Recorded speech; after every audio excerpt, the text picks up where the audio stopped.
Alright. Hello everybody, my name is Ryan with the Mattawan Fire Department. Unfortunately, due to COVID-19 this year, we are unable to come around to all your schools and daycares and such and do our fire prevention training in person. So we've decided to do a virtual presentation. We'll cover all the same things. We're going to go over all these key points here. And after, I'll show you the tools and equipment that we use. We'll have some of our firefighters dress up to show you what we look like in our gear and show you guys that we are just normal people and there's nothing to be scared of. And then once that's all said and done, we will go outside into the bay and show you guys all of the trucks and some of the other equipment that you might see rolling around. So first off, and all these points right here, they're going to be form of homework. So a couple of these things, I'll point out which ones are going to be tasks that you will go home and complete with your parents to ensure that everybody in the house is prepared for a fire in the unfortunate case that it happens. So first off here is going to be push the button, and this is related to the smoke detectors. So there should be a smoke detector on every floor and in every room where somebody sleeps. So your bedrooms, your parents' bedrooms, if you got a younger sibling and wherever their crib is at, just to make sure that if a fire was to happen in the middle of the night, everybody will be able to wake up and get out safely. So I'm going to grab the smoke detector and show you guys what it's going to sound like. So on every smoke detector in the house, there's a button, and it's normally on the front of the smoke detector. And what you're going to do is you're going to push the button, and when you push that button, it's going to sound the smoke detector and make sure it's functioning properly. So I'm going to push the button here, give it a couple seconds.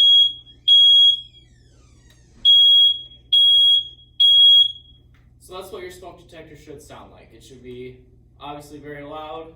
If it's kind of quiet or it doesn't turn on at all, it would be a good time to change the batteries or replace it altogether, which the fire department can provide those if needed. So second, in the event of a fire or some other emergency in the home, it's a good idea to have a meeting place outside of your house. So this is a place where if a fire were to occur and you get separated from your parents or some other scenario happens, there's a common place outside the house where everybody will meet once everybody's out. So I know my fire chief, as an example, his meeting place is a tree that's right outside in the front yard. So all of his kids, wife, everybody, they'll go and meet out at this tree. So whether it's the mailbox, a neighbor's house, a tree in the yard, or some other distinguishing feature in the yard, it's a good idea to designate that place and also practice going to this place.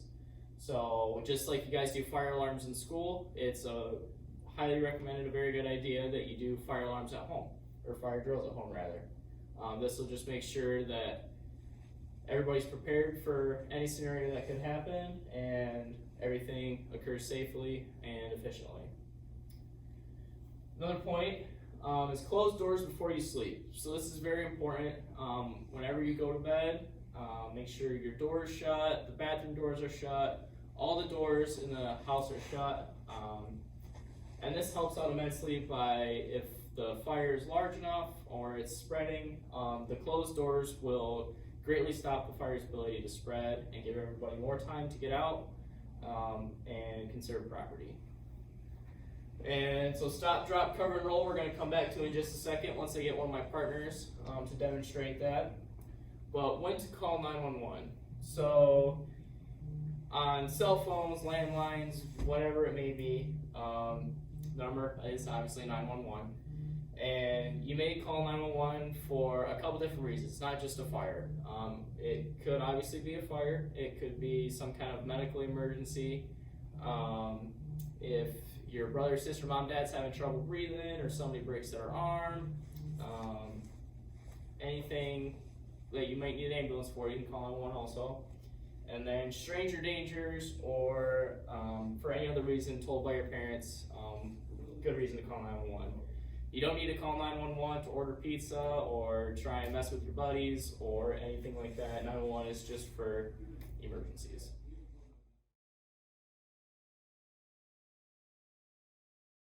Alright, so now we're going to talk about some of the tools and equipment that we use daily as firefighters. So first off, right off the bat, The most iconic tool is going to be the axe. So we use this if we need to break doors down, make a hole in walls, or pretty much anything else that we need to break or open up. This is called a halligan, and this has a lot of different things that we utilize on the tool. So it's got a couple different ends on it. This end here, it's called the spike. We can use this to break windows, put smaller holes in walls to weaken it. This flat part here, it's called the adze. We use this to force open doors, or pry any pieces of wood or anything off the wall or the floor. And this here is the fork. This is just kind of another prying tool that we use to open stuff up and help us gain entry to places we can't normally get. This here has got kind of a funny name to it. This is called the pig. So this is just kind of a giant sledgehammer. So you'll see mom or dad or brother or sister working outside, and they've got a hammer of some kind. This is just our version of it. It's a lot bigger and a lot heavier and allows us to break pretty much anything that we need to get into. Now these here, you guys ever do crafts or anything like that, you use a pair of scissors. These are our version of scissors. So these are some of the tools we use when we need to cut somebody out of a car, if they're trapped or anything like that. So we can use these to cut, and we can also use these to spread something apart to open it up. One of the big things we obviously do is spray water. So we've got a lot of different size, what we call nozzles, that we use to spray the water. So if you look at this nozzle here, it's a little bit smaller, it fits in our hands. This is what we take inside with us to go inside houses, or if we need to put a large car out, or anything like that. This is a lot easier to carry around. Now this is another device that we use to spray our water. This is obviously just a lot bigger. Now this will put out a lot more water than this, because it's a lot bigger, and we use this for a lot larger fires. Now, Cody's gonna come over here in just a second, but I'm gonna show you guys some of our gear. So these are our pants. We call them bucker pants. Now, you guys dress up warm in the winter time. You guys put your boots on, your snow pants on. These are our version of snow pants. So they help keep us real warm in the winter time, but they also protect us from the heat and flames when we're inside fighting fires. So we'll just stick our feet inside there and then pull these on, which Cody will demonstrate in just a second. We got our coat. Just like a winter coat, same thing, keeps us nice and warm, but also protects us from the fire. And it's also got reflective striping on it for if we're out working at night, people can see us when they need to. We got a helmet. You guys all wear your helmets when you're out biking to be safe, or skateboarding or whatnot. So these are our helmets. They protect us real well from falling debris if we're inside fighting a fire and the ceiling starts to collapse. And it's also got eye protection on it when we're cutting a car or using a chainsaw or anything like that. We've also got what we call a Nomex, and this goes right over your head and protects our neck, our ears, and our hair from extreme heat and other fire. And then we just got a pair of fireproof gloves that we also use while we're inside fighting fire.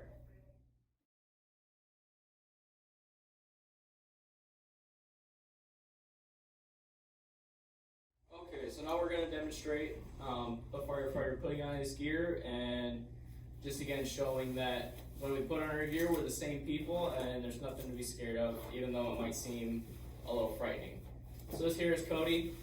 He's going to start by putting his boots on, and in those boots there's also steel toes and steel shanks on the bottom of our boots that protect us from nails and anything sharp that we might step on.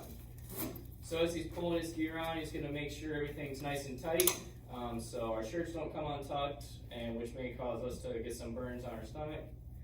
He's going to put the hood over his head, which, like I said, protects his neck, his ears, and his hair from all the heat.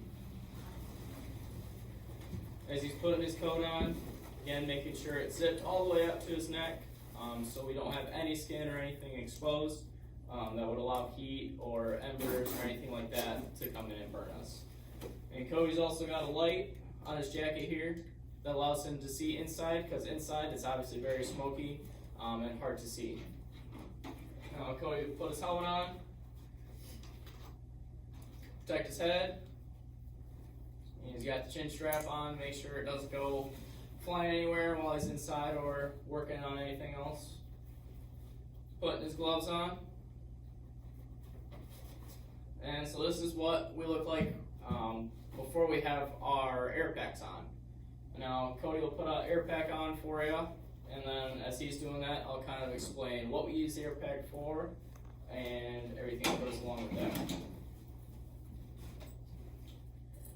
So while Cody's putting the pack on, I'll show you guys these. These are our masks. So this is what the air flows into that allows us to breathe in very smoky atmospheres or atmospheres that also might be hazardous to our health. So Cody's putting this backpack on right now. It's basically a backpack, much like your guys' bags that you use in school and carry around your books in. So again, we're just making sure everything's tight and not going to fall off or catch anything as we're inside fighting fire. Cody, turn around here. So this is what our bottles look like. In this bottle here is our the air that we breathe, and then through a series of hoses that goes up and down here, it'll then connect right into the mask.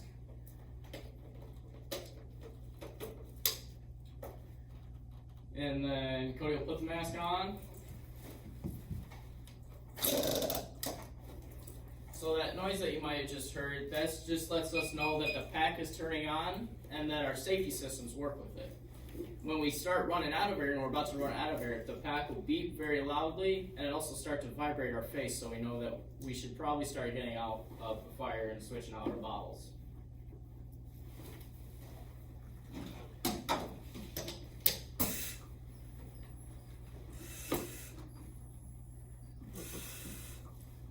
Now, if you can hear, when Cody takes a breath,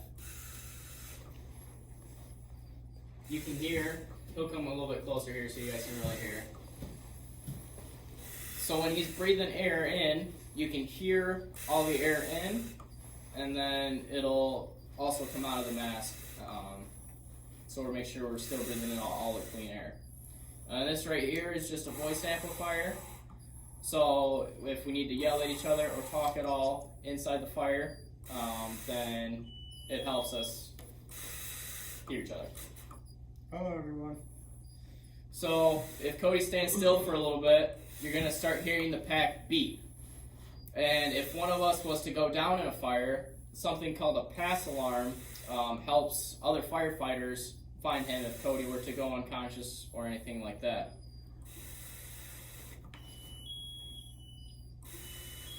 So you guys can start to hear it, and it's going to start getting louder and louder and louder until Cody is found and somebody shuts it off.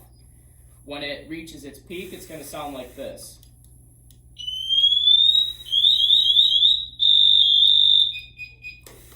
So that's what it sounds like when the pass alarm is going off and we know we need to find Cody.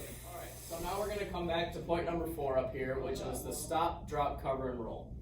So if your clothes were to catch on fire, this is the best and most safe way to put them out and reduce harm to yourself. So Cody here is going to demonstrate the stop, drop, cover, and roll.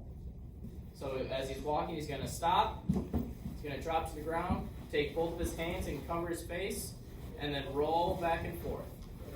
And as he rolls back and forth, he's going to make sure to go all the way so he can be sure to put all the fire out.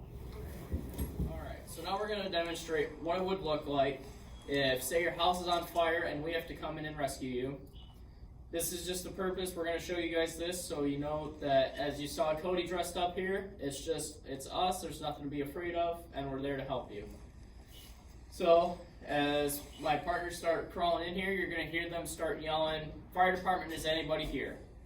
And that's the point where you guys need to yell back, I'm here, or let us know in some way where you're at. So we're going to take you guys over here in our smoke fill station and show you guys what it would look like in a fire.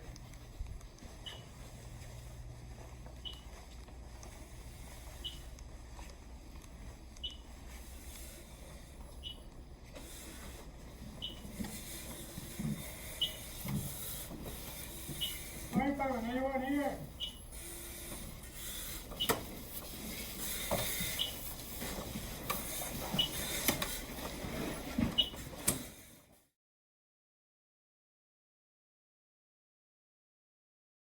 Alright, so now we're going to show you guys the trucks that you might see us in. We'll show you a couple different kinds of trucks and some of the other equipment that you guys might see when we're responding to an emergency.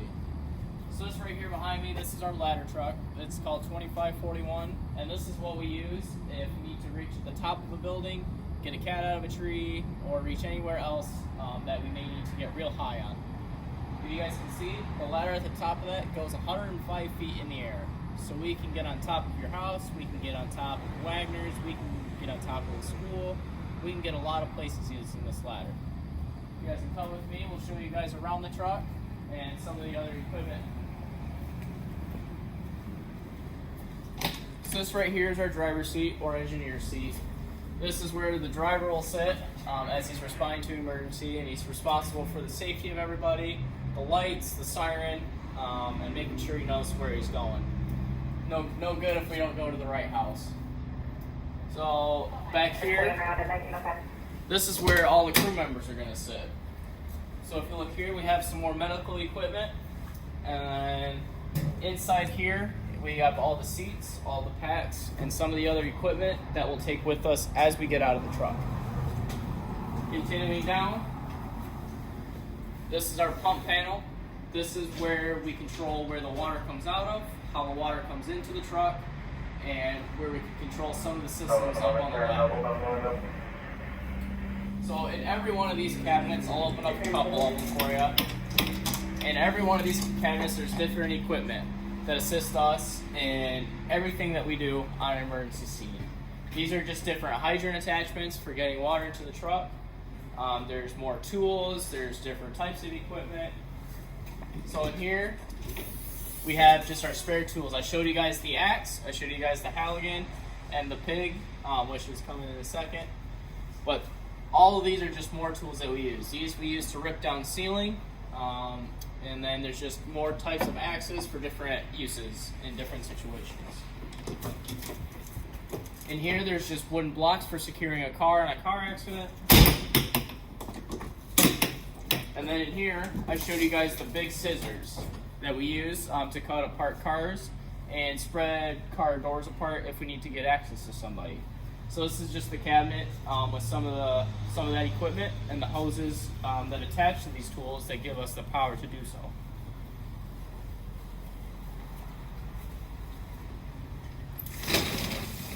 So back here we've got all different types of ground ladders. You might see mom or dad or grandma, grandpa, aunt, uncle getting on top of the roof to clean out the gutters or anything like that. We use the same types of ladders that they use that go from the ground up to the roof. Ours are just a little bit different. Some of them are a lot longer, some of them are shorter, and then we also just have different types of poles that we use to reach high ceilings and pull ceiling down. Coming around the other side, in here we have some fans. These fans allow us to clear out all the smoke. So you guys saw in one of the previous videos how smoky it was as Diego and Cody were crawling through the smoke. So we use these fans to help clear all of that out so we can see anything that we may need to see that we can't just because it's so smoky. We also have chainsaws for cutting holes into walls, cutting holes into roofs, cutting trees down on grass fires, and pretty much anything else you might need a chainsaw for.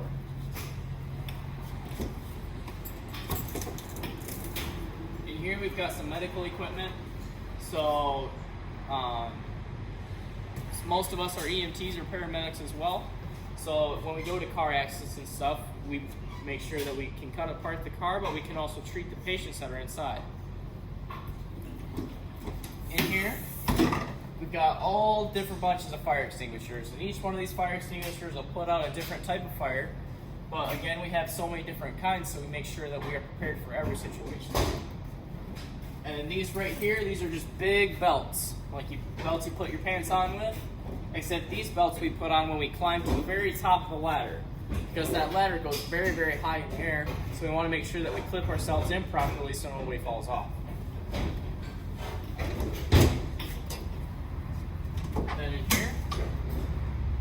There's some extension cords for lighting, cones for if there's an accident on the highway or on a road somewhere that we need to create a safe scene for ourselves so we don't get hurt or hit by another car.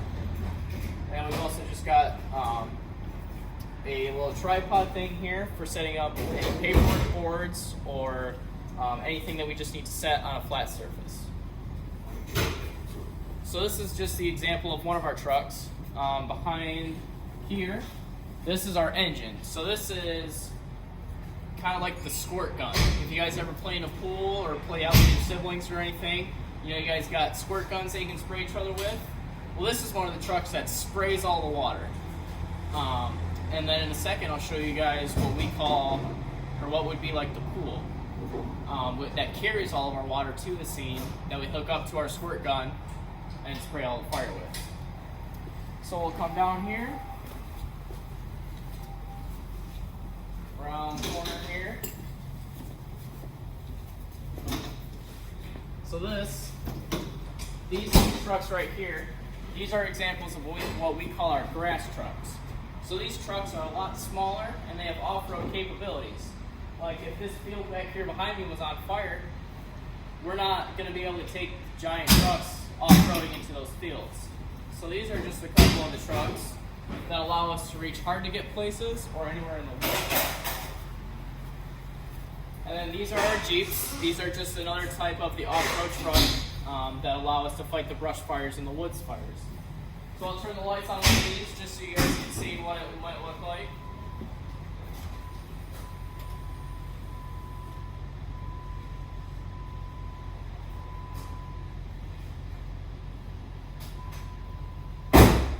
So that's an example of what the Jeep might look like. And as we come down here, this truck to my left here, this is one of our great big trucks that carries a lot of water. So this truck carries 3,000 gallons of water, which you guys have ever seen a gallon of milk you might have in your fridge. This truck right here carries 3,000 of those. So this carries a lot of water and more different types of equipment that help us put out real big fires. This truck right here, you guys might notice it's a very different color. This truck is a very bright yellow compared to our red trucks. So this truck, this is our quick response truck. This truck we take on all medicals. So brother or sister breaks their arm, mom or dad can't breathe, or grandma or grandpa falls, or anything like that. This is the truck that we take to help out the ambulance. It's got a lot different types of equipment on it. It has a bunch of splints and other things. So, like say you break your leg, it's got a bunch of leg splints and other types of arm splints and everything like that we might need on a medical file. So now at this point, we've gone over all the fire prevention tips and information that we had for you this year. We've gone over all of the homework that I hope you guys remembered. That homework being, make sure to push the button, create a safe meeting place outside in the event of an emergency, and close all doors before you sleep. And also make sure to practice stop, drop, cover, and roll. And go over with your parents when and when not it may be appropriate to call 911. You guys will all be receiving an email shortly with a program containing some games, secondary reading material, and other tips and tricks for fire prevention and how to be safe in the emergency. I will also be leaving my email on the next slide. Feel free to email me anytime with any questions, concerns, or any other questions on any material that I might not have covered today. Thank you all very much. Stay safe.